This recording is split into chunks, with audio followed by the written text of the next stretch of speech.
Kia ora. Welcome to the New Zealand SimNurseNZ podcast. My name is Erin. And I'm Alison. And I'm Marie. We are the three nurse educators from the Douglas Starship Simulation Programme based in Auckland, New Zealand. We're all passionate about our work, and so we'd like to welcome you to join us as we have a range of conversations about all things sim.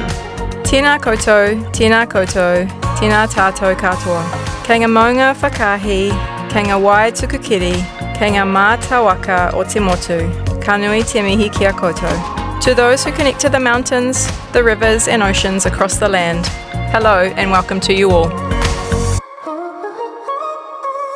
Welcome to episode 1 of the SimNurseNZ podcast. We're all really excited to be here. I'm here with Alison and Marie, and we're just really thrilled to be getting into it today. Full disclaimer, this is obviously we're all nurses, but we want you to know that we're an inclusive podcast. Everyone from all disciplines is welcome here, and we think that everyone's got something to get out of this podcast.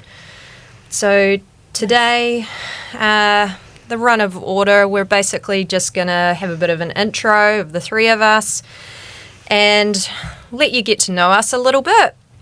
And then we're going to get into a bit of a conversation about the Roussin and Weinstock journal article. What year was that, girls? Was it 2017? 2017. Yeah, I was going to say 2017. Yeah. So we'll get into a bit of a conversation, discussion about that following on from our introductions. All right. Cool. So, tēnā koutou kua hui hui mai nei. E mihi ana ki ngā mana whenua. Ko Carn-Bennett toku whānau. Ko Erin toku ingoa. No Tamaki Makaurau ahau. E mahi ana o he poako nehe ki te toka tūmai. No reira, tēnā koutou katoa. So my name's Erin. I'm the lead host, if you like, for this podcast. So I've been a nurse for 15 years, predominantly in children's ED and Starship. I started nursing in 2008 as a new graduate nurse in children's ED. And I remember when you started. Alison was one of my mentors. That makes me feel really old. But yeah, no, you were like a senior nurse that I looked up to. Oh my God. Yeah, so yeah, Alison's definitely got a part in this story, that's for sure. So then I kind of worked my way up to level 4 nurse in children's ED, finished my masters, then I had a baby and was a clinical charge nurse for 5 years there.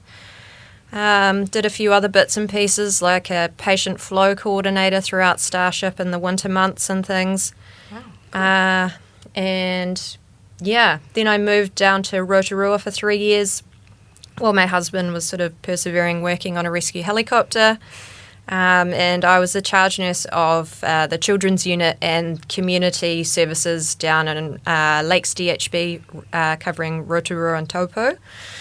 And then somehow ended up back up here by a stroke of luck in 2019, sort of changed course from management, several years in management, back into education, which has always been a real passion of mine.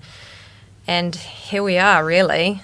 The rest is history, I guess. Were you a volunteer fireman? Firewoman. Yes, yeah. Fire person. Yes, yeah, that is very true. I feel like that's significant. Yeah. So when I was at university, I became a volunteer firewoman. I was quite young at the time, obviously, and it was, I'd probably seen the most trauma in my career. Amazing. Yeah, went on some big house fires, went to some big motor vehicle accidents, had to learn to triage pretty quick. Got a lot of skills actually in that role that I still use today, to be fair. Yeah, for sure. Yeah, and that was amazing. A pretty pivotal thing for me of cueing my interest in emergency medicine as well. So what got you into simulation?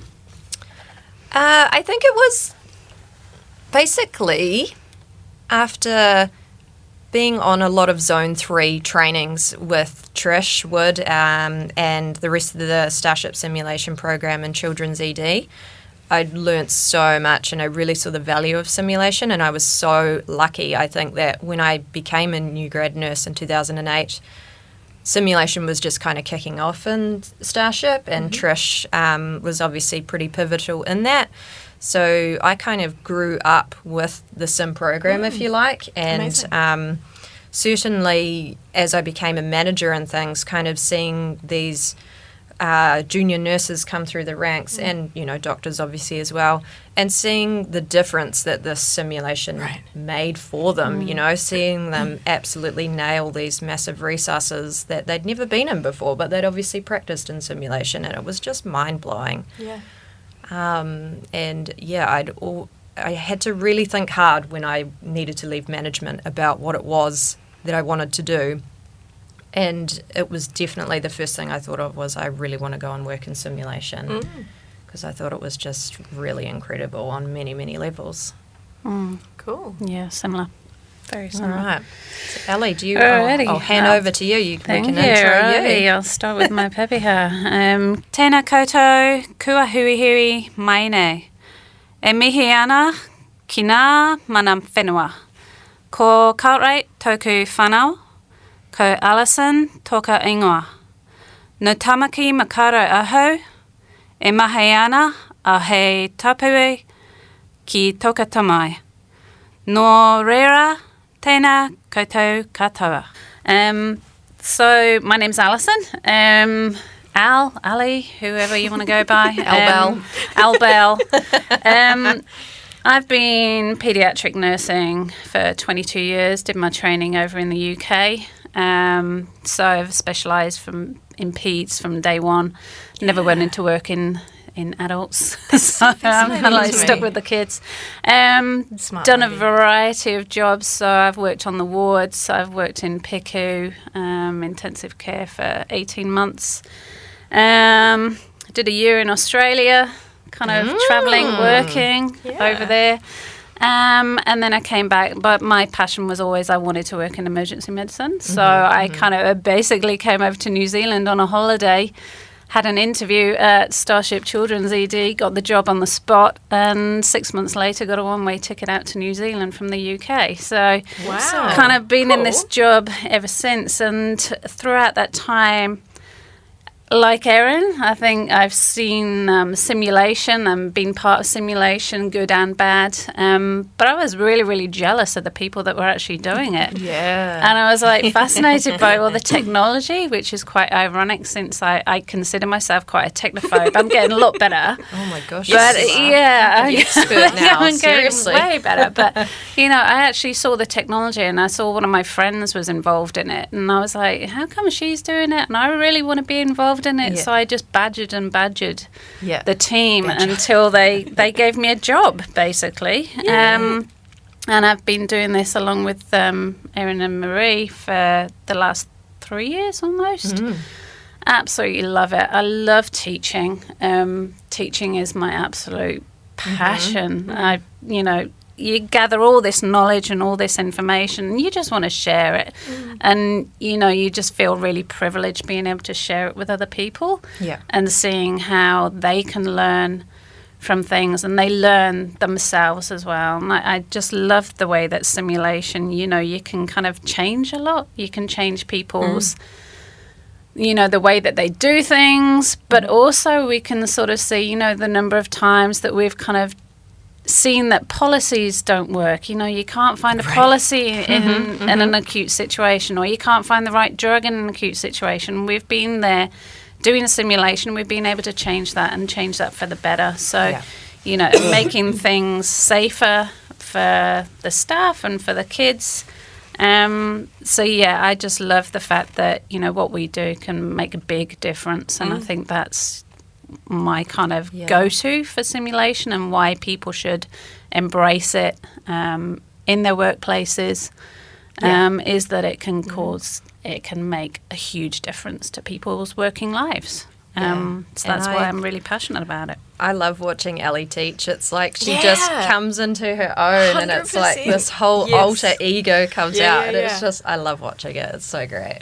That's true story. Yeah. It is. It's this. The number of people that have said to me, oh my God, you've changed so much since you've started doing this job. You know, it's self-confidence and sort of everything has just, you know, really... Yeah, it's my passion. It's where I've found my happy place in life. Yeah, and 100%. you know, and I think, you know, we just want to share that with everybody else. And if anybody else can get into simulation and have that same kind of passion, that's what we're aiming for. Yes. Yeah. So, you know, just get into it. And the simulation community is just such a giving community. So cool, You know, they're not kind of, you know, they're not selfish about what they learn. You know, I love going on to kind of Twitter and things like that, and you sort of hear people going, I found this really cool way of doing this, you know, and everybody goes, how do you do that? And they're like, here you go. Yes. And they like share this. it, and it's absolutely amazing. So Yeah. that's my story. Without further ado, I will pass over to Maz and she can introduce herself. Kia ora tātou. Ko mangawhau te maunga e rūnei taku ngākau. Ko tīkapa moana o hauraki te moana e mahia ne akau mā harahara. No whakatāne e wai hōpai o kutipuna. I tipu aku ake au ki Epsom, e noho ana au ki te hau kapua, ko Collinson toku whānau, ko Maria hau. E mihi ana ki ngā tohu o nehi o Tamaki Makaurau e noho nei au. Ko tēnei taku mihi ki ngā tangata whenua o te rohe nei. Nō reira, tēnā koutou katoa. Kia ora everybody, my name's Marie, and I'm the third arm of the ultimate tripod. I love that so much. I can't even not say it again. And I have been nursing for 18 years. I can't believe I say that out loud. And yeah, my background is mostly NICU. I've done some PICU. I've been a lactation consultant in a previous life. I've been a nurse educator. I've been a rest home manager. You name it. A little bit. NLS instructor. Oh, NLS instructor. You know, like there's. I just love the kind of, you know, NICU stuff. to rest home. I just know, right? You got the whole range in there. It's just like, don't tell anyone, but it's dispatching to hatching. Nice. That's a bit naughty, isn't it? But yeah, I've had an interest in all things. My mother's a registered nurse, so I grew up, and my dad was in the army actually, so I grew up in a very regimented household. Wow, yeah. And Wowza. I had an interest in all things sort of helping people from a really young age. And interestingly, sort of looking back, a fascination with all things simulation from a really early age. I was involved in a youth organisation that did a lot of kind of reconstruction of first aid events, and we would have to, you know, as part of a competition, we would have to manage that as a group. And I loved that stuff. I loved all of that stuff. And it wasn't kind of until I got sort of further into my nursing career and discovered that actually that was something that was a thing and sort of put the two together, to be honest. I was like, oh my God, I really, like, again, I was introduced to Sim much later than these fantastic women beside me, but it was just this overwhelming, oh my God, that's so amazing and cool, and I want desperately to be a part of it. And again, it wasn't until I did some reflection that I looked back and was like, oh my goodness, I've had an interest in this for quite a long time. And so just as everybody has mentioned, everything sim is, it's, again, passion is the right word, I think, that we've all used. It's a strong driving force. But I think the fact that, you know, lots of things in medicine require lots of research and data points and all kinds of stuff. But I feel like so much with simulation, obviously all of that stuff's really important, but I feel like anecdotally, I can see it in front of my eyes in just half an hour watching medical professionals improve their practice is so profound, and it just, again, it just drives me every single day to keep going, to be better in myself, and to, again, impart experiential learning and knowledge, and again, share the people that we're working with's knowledge as well, because it's not just about us imparting our knowledge, it's about the collective learning, sharing all of our knowledge with all of us sort of all of the time. So I think that's part of what makes it truly amazing for me, is kind of that real time. Did you guys see, did you actually see how much you improved? Because I certainly can see it. I don't know. And, you know, so often they can also sort of, you can see them sort of feel it. They don't want to say that out loud, but they can sort of feel how much better they've got just over that course of a really short time. So, super excited to be here to podcast with everybody. Again, I think Ellie's the technophobe, but I'm like the techno-illiterate in terms of no. This is all very foreign, but really excited to be here and share our nursing Marie's wisdom. the person that I always go to when I can't get my technology to work. So she sits next to me in the office, and she knows I can make stuff work on the computer, but again, this whole social media and podcast situation is a little bit foreign still. Yeah. We're all here to learn. Yeah. Right? We all kind of hold each other up, I guess. Ultimate tripod. Hashtag. So, I guess that's just wrapping up the intros there. So, we wanted to talk about a foundational article that has kind of become the foundation of everything that we do in our team, which is interesting because we all started at the same time, and we were all kind of, you know, much as we had the passion about simulation, we kind of started on the very first day together. Yeah. And we kind of all had to find our way forward and how we're going to actually do this job. So I think this is where that article kind of came into it. So, and it was... So the article is, we will link it in the show notes. It's called Sim Zones and Organisational Innovation for Simulation Programs and Centres. And it's by Roussin and Weinstock, 2017. It was sort of like we started in this job together in 2019, and it was sort of a bit of a throwaway comment in a meeting, like, how are we going to organise this library and how are we going to do this program? So it was a bit of a, what about that article of Chris and Peter's? So it was just sort of this bit of a throwaway comment, as of like sort of similar to the podcast. What about this? So, but like we literally can't imagine our program without it. It's everything that we do, and we use it every day. And it can, I think, without it, sometimes it can be sort of the cause of a lot of your issues in your sim program. It's the organisational structure. It's the way we talk about sim. It's the way that we categorise what we're doing and how we're doing it. It's the way that it's kind of just, it's almost like a language. It's our language that we speak. Hey, like it's it's that foundational in terms of the team just kind of builds on it. In terms of everything that we do. Yeah. Not just how we roll out sim, but, you know, how we organise it, how we talk about it. Yeah, I think that's a good way to describe it. So I guess what we wanted to talk to today is just, obviously, you know, we hope that you'll go to the article in the show notes if you have no idea what we're talking about here. But essentially we're going to talk about sort of what the 3 zones are that we use and how we use it, just in the hope that, you know, when you listen into Peter Weinstock's interview next week, you've got a bit of an idea of what we're talking about, basically. So, Mazza, did you want to talk to Zone 1 a little bit? Yeah, so in the article there's all kinds of, there's a rubric, if you like, and it's a diagram that breaks it all down, zone 0, 1, 2, 3 and 4. I think 0 being kind of direct skills practice and 4 being real life, and then everything in the middle. So for us, zone 1 is... it's not sort of direct, this is how you put in an IV or a sort of direct skills, but it's pretty close to that. It's potentially how more than one person interacts in a certain scenario, but it's not much more than that. And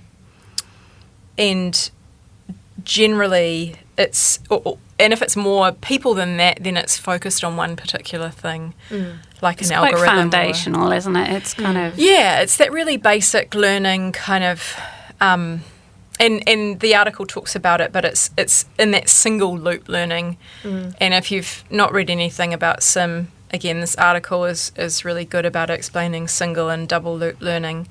But essentially it's that I'm going to teach you something and you're going to practice it and then I'm going to critique you, and it's kind of that just that single loop stuff. Again, using this as our foundation, we generally use the debriefing model that we call pause and discuss. And so that's where, again, if it's an algorithm, you get the team to go, to do it, to do it on a patient, and then if they get stuck, you pause them and we have a quick discussion about either, clarifying questions or answering where do we go from here type things, and then we get sort of back into the scenario. And again, it's a pretty basic scenario. There's not a lot of extraneous noise. There's not other people. It's usually a single team, so it's a smaller team. So there's less distraction and relatively tight clinical content. Like it's kind of, again, one situation or scenario and that sort of stuff. It's very directive, isn't it? It's that stop, start, not like this, like that. Let's do it again. Yeah, muscle memory. Yeah. And I think it's kind of important. It's like when we're talking about learners, anybody can be a learner. The most experienced consultant, Absolutely. if they're learning something for the first time, they're a learner. They're learning exactly the same way as, brand new staff nurse or somebody. Definitely. If you're learning a new policy or a new procedure, you're a learner, and this is that kind of foundational kind of, okay, we're going to do this single loop learning. How do we go through this? And we can stop and start you as many times as we need to until you're comfortable with it. Yeah, absolutely. It's very much for the novice. And as Ali perfectly pointed out, a novice can be anybody from, a junior, all the way through to a senior. So, but if they're learning something new to them, then that's kind of the modality that we tend to use. And just to sort of clarify, we get an email come in of someone wanting some kind of education. This is the language that we're talking in. Which zone do you think that this is going to be in? Absolutely. That sounds like a bit of a 1, or we need to start at a 1, or maybe we do a this or a that. So this is how we choose and decide how we're going to teach people and what their needs are. The perfect example of this was when COVID first started, and we had to do so many COVID sims. People were very unfamiliar with COVID. We didn't know how to deal with a COVID patient, and we ran so many of these Zone 1 just with the in-situ teams. Going through the policy, we would stop so many times and go, okay, that's not quite working, let's go and redo it. And it was with massive groups. It was with huge groups. Such big groups, because everybody was so anxious and everybody wanted their voice at the table and wanted to be involved with how is this going to roll out. But it was very stop-start and very... And people could discuss their ideas. It allowed people to sort of discuss ideas. It allowed the people running the sims, our sim team, to sort of say, okay, what do you think about this? How are we going to do this? How do you want to do this? Yeah. And it was kind of in your area? Absolutely. And I think that's where the power of kind of Zone 1 does come in. It gives people the chance to kind of give their opinion and sort of talk about what they're doing. Like that whole work imagined versus work done. Yes. That initial transition almost from that. Hey, we've sat around and we've decided how we think this is going to work out, and so let's do this preliminary, try it out, and then and again you can move that all the way through to Zone 3. So I mean, it's the Zone 1 is the basic, most basic of basic, but there's still power in the massive in the basic, massive. And again, especially if if it's new to everybody, you know. It can be hugely powerful. So, Ali, do you want to tell us a little bit about Zone 2 then? Yeah, sure. I mean, this is pretty much where we kind of got our bread and butter these days. I mean, Zone 2 it's what we do the most of, and that's come with that pivot that you spoke about, Erin. You know, we've kind of had to pivot into, we used to try and do a lot of Zone 3, which is, you know, very immersive, big teams, spends a lot of time organising, and we found that people just didn't have the bandwidth for that. So much resource.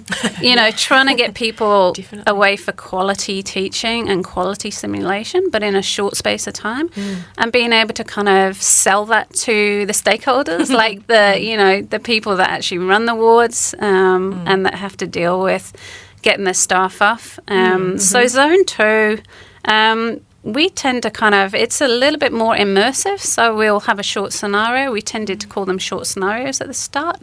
And we'll have a short scenario, and it will encompass, we've got tasks that we kind of want people to sort of achieve, you know, whether it's kind of allocating roles, you know, do we want them to recognise this? Do we want them to find the policies? You know, how do we want people to do it? It's not very complicated. It's fairly basic, but we get the team to work as a team. We get everybody to work in their own areas. So if you're a nurse, you're a nurse. If you're a doctor, you're a doctor. And then we let them run with it. We give them the scenario. We give them direction. So you've got a director. And we just let them run with it. And then at the end, we have what we call plus delta debrief, which is basically okay, how did that go? Where everybody kind of stays silent and the power of the silence, waiting for somebody to talk. And then you do the plus is okay, so what went well? Nobody wants to talk because we don't like to say what went well. But as directors, you know, and as simulation, you know, we find so much that people do well. And I think people kind of realising good communication skills is a good thing, you know, and sort of pointing that out to people, the good stuff that they're doing, and letting them kind of find out the good stuff that they're doing. And then following... And also, like, acknowledging that it's really powerful and that some of that good stuff shouldn't be taken for granted. Do you know what I mean? Like it's really powerful stuff, and actually the positives are probably what we do 95% of the time.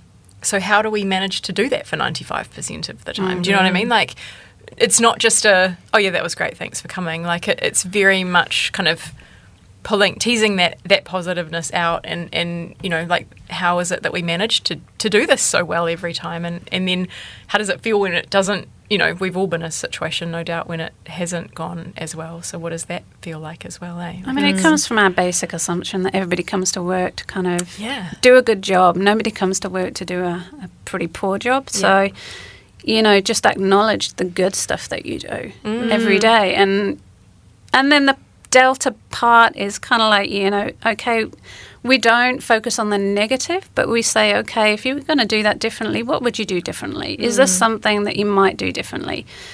People often come up with these themselves, and I think you've got to sort of pull them back a little bit from kind of being too negative on themselves. It's like, okay, you know, so that didn't work out this time. What would you do differently next time? You know, that's fine. And again, it's the delta A. It's like it's the focus on that. It's not what went well, what went wrong. It's what went well and what might you change next time, and what might you do differently next time. It's that really subtle language is really, like, it's powerful, I think, as well. Being mindful of that is, so it's plus delta, not plus minus.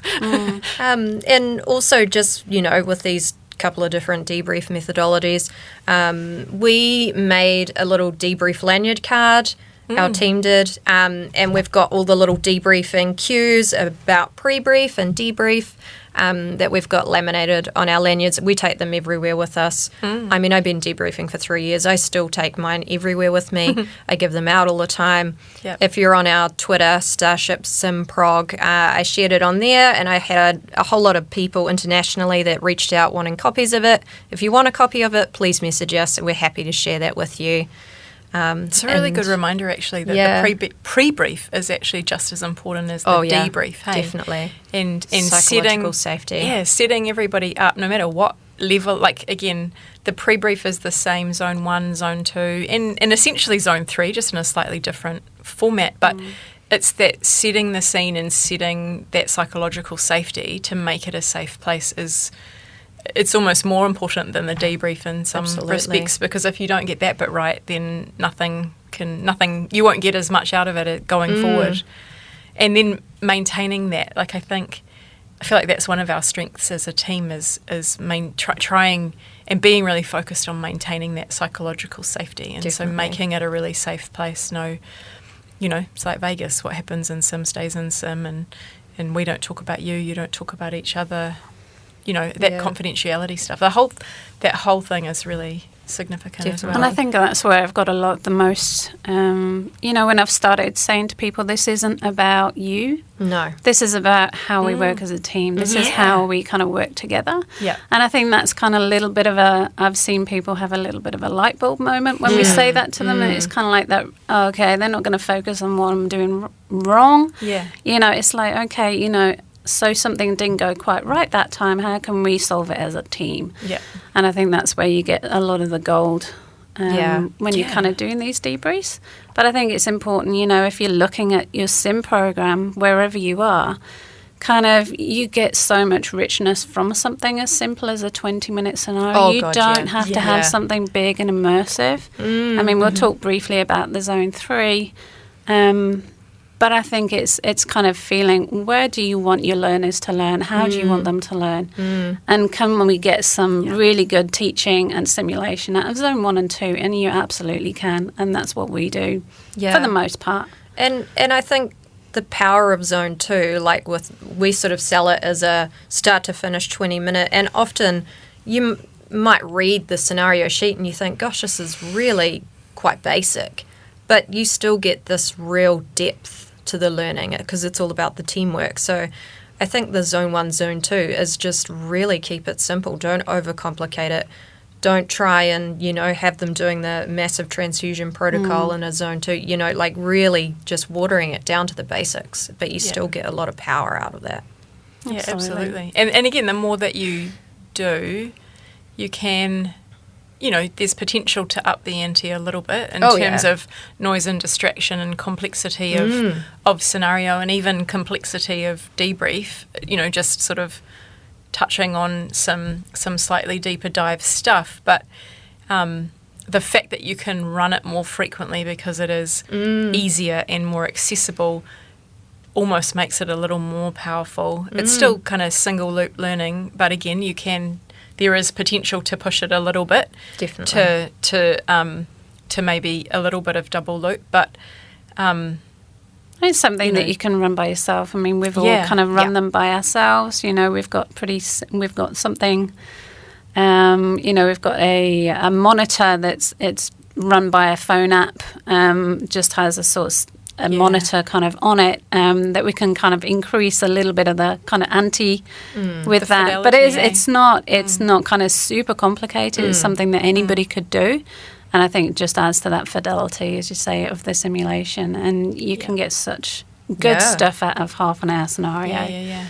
And I mean, Zone 1, Zone 2, we run an Intro to Sim workshop as well, or I think we're renaming that. But essentially learning Zone 1, Zone 2, how to. So that is something that we run if you're wanting a bit more information on that. I guess, man, we've been talking a lot. So I know. Zone 3, I guess we better get to that. Again, Zone 3 is kind of the stuff that we live for, but it's it's definitely sort of exponentially more work and more intense, which, is the point. But it does make it, in current healthcare sort of staffing, resources climate, a little more difficult, but so valuable. So again, as exponentially more difficult as it is to sort of deliver, exponentially stronger learning outcomes, I think, from it, which is why part of the reason why we all live for it, I think. But essentially that's the full team, everybody who would normally be present for a really pretty complex situation, and it's full noise. It's absolutely full noise. It's bleeding if there's bleeding required. It's, every human that would potentially be involved, being involved, from external teams, so from more than one area of specialty, and it's absolutely zero role play. Everybody is doing what they would normally do, and then it's quite an extensive faculty involvement as well. So it takes a lot of people to actually physically run the sim in terms of keeping everybody safe and giving them what they need when they need it, being responsive in terms of, availability of results, if you like, for want of a better word. And then it's, it's having enough people to be able to kind of watch everything that's going on, because, we've all been in crisis situations. It's organised chaos. Sometimes it's just chaos, but hopefully it's organised chaos. And so it's having those people that can watch and observe and then take all of that watching and observing into a different room, into a really, really much more significant and formal kind of debrief, which we call AI debriefing, or advocacy inquiry. And that's where we all sit down again as a big group. Everybody is kind of on the same level. Our faculty in terms of debriefers generally matches the group of participants that we have, and we have a really rich discussion and try to get to more of that double loop learning stuff, that more of that, I observed this, help me understand why did you do this instead of that, or why did this not happen for X amount of time, or, just why did we behave in the way that we did, and then having a really sort of rich discussion about the fact that lots of us maybe sometimes do that in real life, and then what are, as teammates who were involved in that situation, what are some of the solutions and stuff that we can figure out as a team and help each other, to not do that again, or to make it better next time, so that the next time we're in this situation, we kind of all on the same page, or we can improve. Yeah, definitely. And like picking up latent safety threats and feeding those back to the organisation. Absolutely. I feel like that happens all the way through though as well. Yes, like even definitely. zone 2, we can find some of them occasionally. Yeah. I mean, it's that team kind of learning together, and, the research out there about teams who practice together do better jobs together. So, the more that you know about your team, and the more that you sort of think about how you do things, the way you do them, it does improve overall performance. And how what you do impacts other people. Absolutely. I mean, so much of what we do is interdependent, and sometimes in parallel. Sometimes if somebody doesn't do their bit right, my bit can't happen. There's so much of that interdependence that happens. And how can we improve that? Because there's always stuff that can be better, right? We can always be better with this and at this. So, yeah. And we're all human, and humans do weird stuff when they're stressed. Oh trying to understand why that is. I feel like we three talk about how we're the weirdest of the weird, so often, but probably not. But, it's just... And again, it's about being in a group where you can own your weirdness and feel comfortable and safe, and just be like, oh my goodness, I'm so weird. How can I not be that weird again? Or, or how can my weirdness become a strength? It's that kind of stuff. Psychological safety. Yeah. I mean, it's massive. It's kind of it really is the basis of everything. But I mean, Zone 3 is, it's what we love to do, because it is so immersive, but it's a lot of work. And I think it's kind of acknowledging how much work it actually does take to put through a proper Zone 3. You can't just bring it out. You can't rush it. No. You have to make sure that everything is so-so, because anything that does go wrong will go wrong. So preparation is the key for these Zone 3. you want people to be able to immerse in it as much as possible to get the proper learning from it. And, you know, if you don't have the right equipment, if you don't have, that will come up and that will be, Takes away from the learning. Absolutely. Takes away from their learning. It's a sticking point, and people can't focus on anything else but what you as a team have done wrong. So I think it's just acknowledging that if you are going to do Zone 3, it's something that you really need to do proper preparation for to give your learners the best experience and the best learning experience. And the debriefing as well is pretty crucial.